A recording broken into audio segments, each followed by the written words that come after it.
और इस वक्त की सबसे बड़ी खबर, मणिपुर के मुख्यमंत्री एन बीरेन सिंह ने इस्तीफा दे दिया। इस वक्त की सबसे बड़ी जानकारी, इससे पहले दिल्ली पहुंच करके उन्होंने जेपी नड्डा, अमित शाह से मुलाकात की थी और अब इस वक्त की सबसे बड़ी खबर है, एन बीरेन सिंह ने इस्तीफा दे दिया है मणिपुर में। क्योंकि इस वक्त आपको मालूम है कि सियासी हलचलें वहां पर बहुत तेज चल रही थी। कल से विधानसभा का सत्र शुरू होना था और खबर ये थी कि दरअसल विपक्ष की तरफ से अविश्वास प्रस्ताव लाया जाएगा मुख्यमंत्री के विरुद्ध। लेकिन सबसे बड़ी खबर है कि मणिपुर के मुख्यमंत्री एन बीरेन सिंह ने इस्तीफा दे दिया है। बीते दिनों जिस तरीके से मणिपुर से जानकारी सामने आई, जो खबरें सामने आई कुकी और मैतेई समुदाय, और उसके बाद जिस तरीके से वहां पर मणिपुर में हिंसा हुई, उसके बाद से सवाल भी उठ रहे थे। इसी बीच तस्वीरें भी आपको दिखाते हुए चीफ मिनिस्टर मणिपुर यानी कि एन बीरेन सिंह ने इस्तीफा दे दिया। इस वक्त की सबसे बड़ी खबर, एन बीरेन सिंह की तरफ से इस्तीफा दे दिया गया है।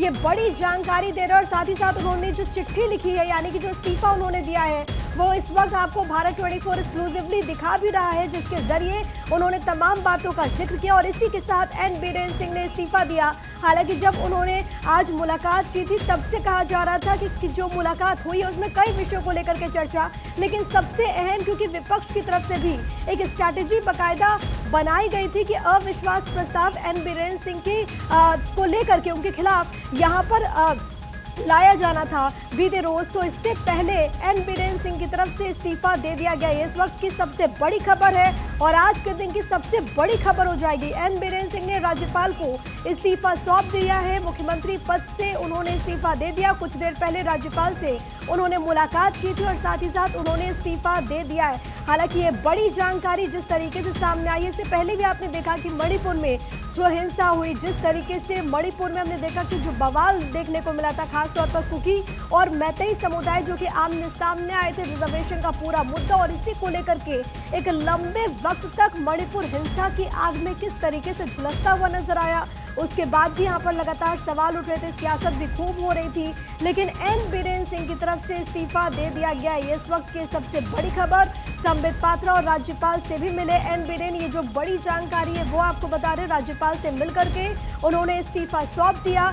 लेकिन अब आगे कौन होगा मुख्यमंत्री, ये एक बड़ा सवाल बना हुआ है। ये बड़ी जानकारी मणिपुर से सामने आ रही है। मणिपुर के सीएम ने इस्तीफा दे दिया। इस वक्त की सबसे बड़ी खबर, एन बीरेन सिंह की तरफ से इस्तीफा दे दिया गया है। और आज के दिन की आप सोचिए किस तरीके से मुलाकात होती है, जाहिर है कि इसको लेकर के यहाँ पर चर्चा हुई होगी और उसके बाद यहाँ पर फैसला लिया गया एन बीरेन सिंह की तरफ से, जिन्होंने अब इस्तीफा दे दिया है। हालांकि आप देखना होगा कि आगे तस्वीर किस तरीके की सामने आएगी, लेकिन ये सबसे बड़ी जानकारी है। मेरे साथ मेरे सहयोगी अक्षय इस वक्त कनेक्टेड है। अक्षय, एन बीरेन सिंह ने इस्तीफा दे दिया, अब आगे क्या? आगे की जब कार्रवाई होगी कि उनकी जगह पर किसी दूसरे को मंत्री।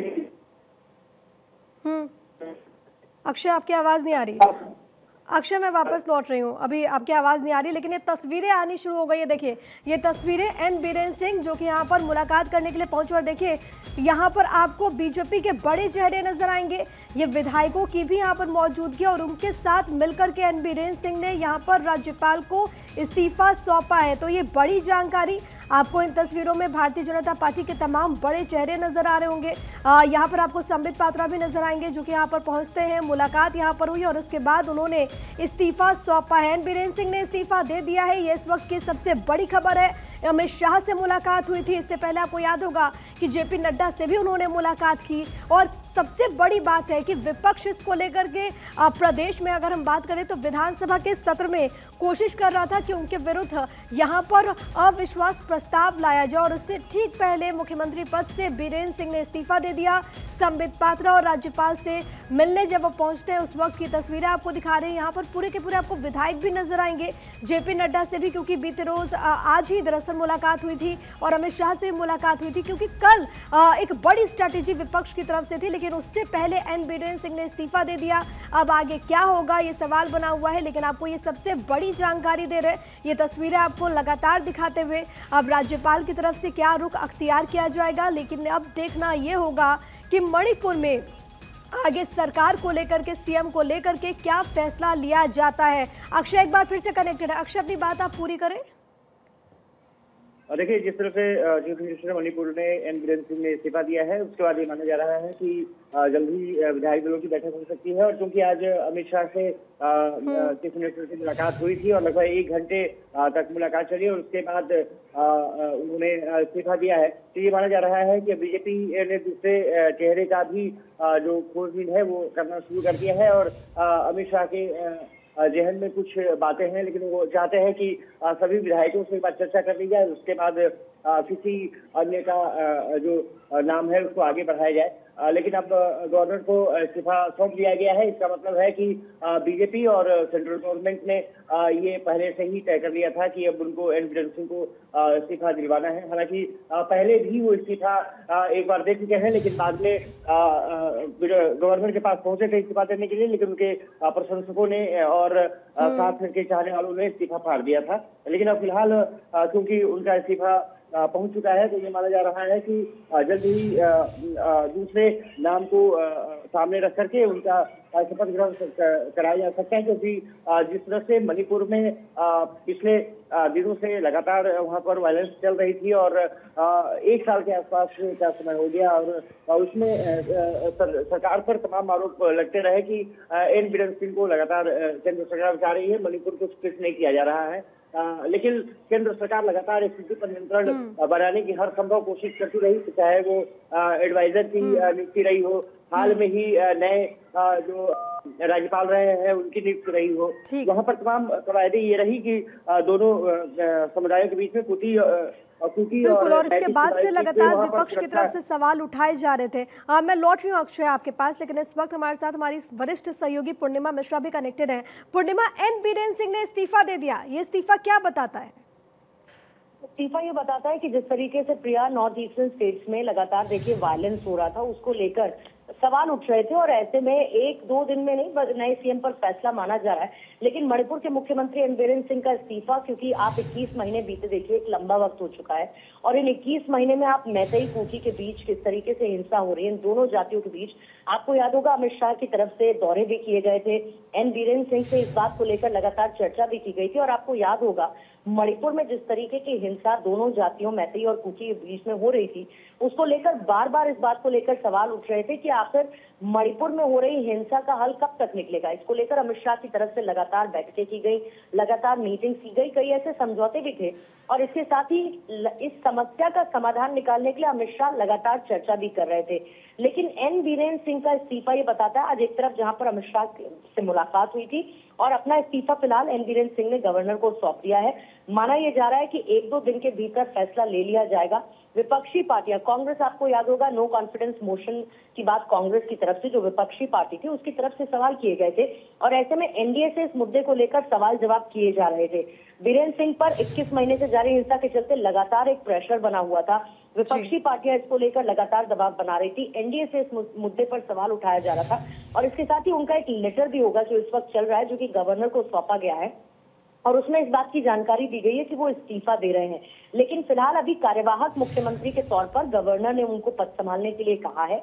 ये भी कहा जा रहा है, आपको याद होगा मणिपुर चुनाव में जब बीजेपी की जीत मिली बीजेपी को, उसके बाद एन बीरेन सिंह को केंद्रीय लीडरशिप की तरफ से मौका दिया गया था और उनको ये जिम्मेदारी दी गई थी। लेकिन मणिपुर में हो रही हिंसा एक बहुत बड़ा चैलेंज लॉ एंड ऑर्डर के पर्सपेक्टिव से था और इसको लेकर अमित शाह बहुत गंभीर नजर आ रहे थे। कई बार ऐसा हुआ कि सदन में इसको लेकर सवाल पूछे गए, मणिपुर में चल रही हिंसा को लेकर सवाल पूछे गए, मैतेई और साथ ही कुकी समुदाय के बीच जो हिंसा चल रही थी उसको लेकर बार बार एनडीए के ऊपर सवाल उठ रहे थे और ऐसे में विपक्ष ने जहां पर नो कॉन्फिडेंस मोशन की मांग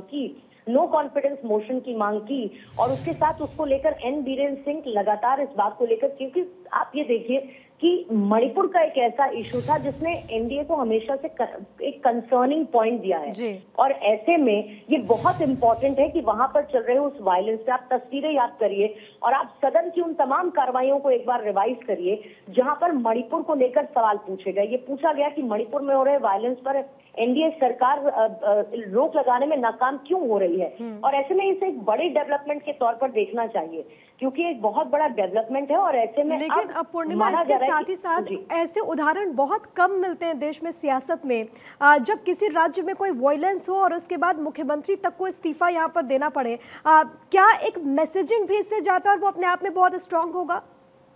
एब्सोल्युटली मैसेजिंग है, क्योंकि no compromise with violence home ministry Amit Shah के अंडर में आती है। अमित शाह से जब एन बीरेन सिंह ने मुलाकात की, और जैसा कि मैंने पहले भी जिक्र किया कि ये कंसर्निंग इशू रहा है, और जब वहां पर सरकार बीजेपी की बनी, ये एक बहुत बड़ा चैलेंज उनके लिए था। मैं ये नहीं कहूंगी कि इसके लिए काम नहीं किया गया। आप याद करिए, तमाम बैठकों के बीच कई ऐसे समझौते और कई ऐसी बातचीत हुई कि जो मैते और कुकी समुदाय के बीच जो दिक्कत है उसको दूर किया जाए। आज ही अमित शाह की तरफ से और पूरी तरीके से इसने राजनीतिक हलचल को बढ़ा दिया है। थोड़ी देर पहले बीजेपी सांसद संबित पात्रा और जो मणिपुर सरकार के मंत्री विधायक वो राज्यपाल से मुलाकात करने के लिए राजभवन पहुंचे, और उससे पहले ही केंद्रीय गृह मंत्री अमित शाह से उनकी मुलाकात हुई थी, जिसको लेकर लगातार उठापटक का एक दौर चल रहा था। ऐसे में एक बड़े लेकिन सबसे बड़ी बात कि अब आप जब एक दो दिन में नए चेहरे को सामने लेकर आते हैं या इसको लेकर आने वाले वक्त में फैसला लेते हैं कि कौन वो चेहरा होगा, तब भी ये चैलेंज बरकरार रहेगा। ये देखना होगा कि मणिपुर में कैसे चल रही हिंसा पर काबू पाया जाए। अपने पद से इस्तीफा, एक मैसेजिंग बहुत इंपॉर्टेंट है। 21 महीने का वक्त छोटा नहीं होता है। 21 महीने अगर किसी राज्य में हिंसा लगातार हो रही है, वो एक प्रेशर बिल्डिंग एक्सरसाइज के तौर पर विपक्ष की तरफ से बार बार उठाया गया है। हालांकि जैसे कि मैंने पहले भी जिक्र किया कि अभी कहा है कि आप एक कार्यवाहक मुख्यमंत्री के तौर पर, इंटरिम मुख्यमंत्री के तौर पर आप पद संभालिए और उसकी जिम्मेदारी को आप आगे बढ़ाइए। और आप याद करिए 2023 का मौका था, मई का मौका, जब एन बीरेन सिंह की तरफ से इसको लेकर माफी मांगी गई थी। उन्होंने ये कहा था कि मैं राज्य के लोगों से इसको लेकर माफी मांगता हूँ, पूरा साल बहुत दुर्भाग्यपूर्ण रहा है और इसका मुझे दुख है। और सेक्रेटेरिएट में लगातार इस बात को लेकर चर्चा हो रही थी, क्योंकि कई ऐसे लोग हैं जिन्होंने इस हिंसा के दौरान अपने लोगों को खो दिया। कई लोग ऐसे हैं जो कि अपना घर छोड़ना चाहते हैं, और इसको लेकर बीरेन सिंह की तरफ से माफी मांगी गई थी। आप याद करिए कि जब हिंसा भड़की थी, 600 से ज्यादा दिन इस बात को बीत चुके हैं और गोलीबारी की घटनाएं दर्ज की गई। 23 और 24 के बीच लगभग 345 घटनाएं हुई। 2024 के साल में 112 घटनाएं सामने आ चुके हैं। और ऐसे में राज्य में शांति को बरकरार रखना एक बहुत ज्यादा इंपॉर्टेंट फैक्टर सरकार के लिए बहुत ज्यादा है। वहां पर स्कूल्स है, इसकी वजह से वो बंद रहते हैं। आप ये देखिए कि मैतेई समुदाय जो है उसको एसटी का दर्जा देने की मांग लगातार हो रही थी। 2023 से इस हिंसा की शुरुआत हुई, 200 से ज्यादा मौतें, कई ऐसे घायल संख्या में। कुल मिलाकर अगर आप मणिपुर की आबादी देखेंगे 38 लाख तक आबादी है, जिसमें मैतेई लगभग 53% है और जो नागा और कुकी समुदाय है वो 40% है। जो मैतेई है वो ज्यादातर इम्फाल में रहते हैं और जो नागा और कुकी है वो ज्यादातर पहाड़ी जिलों में रहते हैं। और ऐसे में मैतेई गुट जो और जो कुकी गुट है, उन दोनों के बीच में जो ऑर्गेनाइजेशन थी उनके बीच में इस तरीके का एक दबाव बनता गया। जो हिंसा की तस्वीरें हैं वो सामने आने लगी और बहुत सारी ऐसी छिटपुट घटनाएं हमने देखी। जब जो इम्फाल ईस्ट है या फिर कांगपोकपी जिला है, यहाँ पर जो बनाए गए बंकर थे उनको नष्ट कर दिया गया। जो सीमा से लगे इलाके हैं वहां पर इन बंकर्स को बनाया गया था। और ऐसे में ये हिंसा लगातार बढ़ती जा रही थी। सेना और पुलिस द्वारा बहुत सारे ऐसे ज्वाइंट ऑपरेशंस को भी अंजाम दिया गया, लेकिन उसके बावजूद जो इम्फाल ईस्ट है या फिर टैंगनोपाल है या फिर यांगपोकपी ये जो जगह है या फिर चुरचानपुर है, आप याद करिए वहां से जब सर्च ऑपरेशन चलाया गया था तो कई ऐसे गोला बारूद और इस तरीके के हथियार तक बरामद किए गए थे। इस सब पूरे पर्सपेक्टिव को देखते हुए सरकार ये चाहती है कि नो वायलेंस का एक मैसेज हो, जिसको लेकर अमित शाह भी बार बार कह चुके हैं। और ये माना जा रहा था जब अमित शाह से मुलाकात एन बीरेन सिंह करने जा रहे थे कि एक बड़ा फैसला इसको लेकर हो सकता है, क्योंकि विपक्ष सरकार गिरने का डर है ना। और ऐसे में आप चाहेंगे कि जो इशू है उसको ही सॉर्ट करने की तरफ सरकार आगे बढ़े। ऐसे में एक बहुत बड़ा डेवलपमेंट है एन बीरेन सिंह का इस्तीफा देना। बहुत धन्यवाद आपका पूर्णिमा। तमाम पहलू पर आपने बहुत विस्तृत जानकारी बहुत अच्छे तरीके से दर्शकों को समझाया। लेकिन सबसे बड़ी खबर साथ ही साथ ये जो लेटर है जो उनकी तरफ से लिखा गया है, ये रेजिग्नेशन लेटर, वो आपकी टीवी स्क्रीन पर, हालांकि इससे पहले भी उन्होंने इस्तीफा दे दिया था लेकिन समर्थकों की वजह से उन्होंने अपना फैसला वापस ले लिया, लेकिन इस बार उन्होंने इस्तीफा दे दिया है। मेरे साथ मेरे सहयोगी अक्षय लगातार कनेक्टेड है। अक्षय, इससे पहले भी हमने देखा था एक सहयोगी दल MNF जो कि लगातार मोर्चा खोली हुई थी, लगातार ये मांग कर रही थी कि एन बीरेन सिंह इस्तीफा दे। कुछ विधायक जिन्होंने बकायदा चिट्ठी भी लिखी थी एन बीरेन सिंह के इस्तीफे को लेकर के। लेकिन इस वक्त की जो टाइमिंग है वो कितनी इंपॉर्टेंट? अक्षय, ठीक है, अक्षय तक आवाज नहीं पहुंच रही है। मैं एक बार फिर से आपको ये लेटर दिखा रहे हैं, एन बीरेन सिंह की तरफ से इस्तीफा दे दिया गया और बकायदा उन्होंने यहाँ पर राज्यपाल को इस्तीफा सौंपा सभी विधायकों के साथ पहुंच करके। ये आपको दिखा रहे हैं इस वक्त गवर्नर हाउस की तस्वीरें भी। संबित पात्रा सांसद भी यहाँ पर मौजूद रहे और सबके साथ एन बीरेन सिंह ने इस्तीफा दे दिया है। मुख्य कारण, जो सबसे बड़ी बात है वो आप देखिए, जिस तरीके से मणिपुर में हिंसा की आग भड़की, जिस तरीके से सवाल उठे, विपक्ष की तरफ से जो एलिगेशंस लगातार लगाए जा रहे थे, अब इससे एक मैसेज है और मैसेज ये है कि वायलेंस किसी भी कीमत पर बर्दाश्त नहीं किया जाएगा, हिंसा को नहीं स्वीकारा जाएगा और उसको रोकने के लिए सरकार की तरफ से लगातार कदम उठाए जा रहे हैं। केंद्र सरकार इसको लेकर के लगातार यही कोशिश कर रही है कि कैसे जिंदगी वहां पर ट्रैक पर आ जाए और इसी को लेकर के आपने देखा कई मरतबा ऐसा हुआ कि केंद्रीय गृह मंत्री अमित शाह ने भी बैक टू बैक मीटिंग्स की, बैक टू बैक चर्चा की और इसको लेकर के कोशिश यही थी कि किस तरीके से वहां पर जो हालात हैं वो ठीक हो जाए। और उसके बाद आज के दिन जो सबसे बड़ी खबर है वो यही कि एन बीरेन सिंह ने इस्तीफा दे दिया। आज ही उन्होंने अमित शाह से मुलाकात की, जेपी नड्डा से मुलाकात होती है और उसके बाद उनका ये इस्तीफे की कॉपी लगातार आपको दिखा रहे। अक्षय मेरे साथ, मेरे सहयोगी इस वक्त एक बार फिर से कनेक्ट हो गया। अक्षय, सवाल ये था कि इससे पहले भी एमएनएफ की तरफ से मोर्चा खोल दिया गया था, ये कहा गया था कि एन बीरेन सिंह इस्तीफा दे।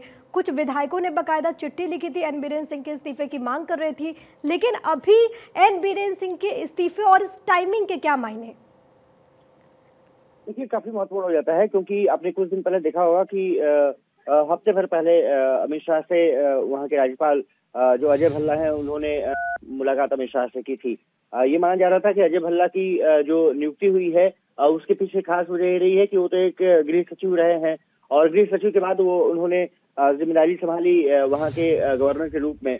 केंद्र सरकार ने एक प्रतिनिधि के रूप में वहाँ उनको भेजा ताकि वहाँ की जो एक्चुअल स्थिति है उससे जानकारी सही से जुटाई जा सके। और क्योंकि वो एक ऑफिसर रहे हैं, बेहतर तरीके से समझ सकते हैं कि किस तरह से आगे बढ़ा जा सकता है। कहीं ना कहीं इनपुट सरकार को मिल रही होगी कि एन बीरेन सिंह वाकई अपने कर्तव्यों से पूरी तरह से बेहतर नहीं कर पा रहे हैं और इसके बाद आज अमित शाह से मुलाकात और उनका इस्तीफा देना ये बताता है कि केंद्र सरकार मणिपुर को लेकर के हमेशा से सक्रिय रही है।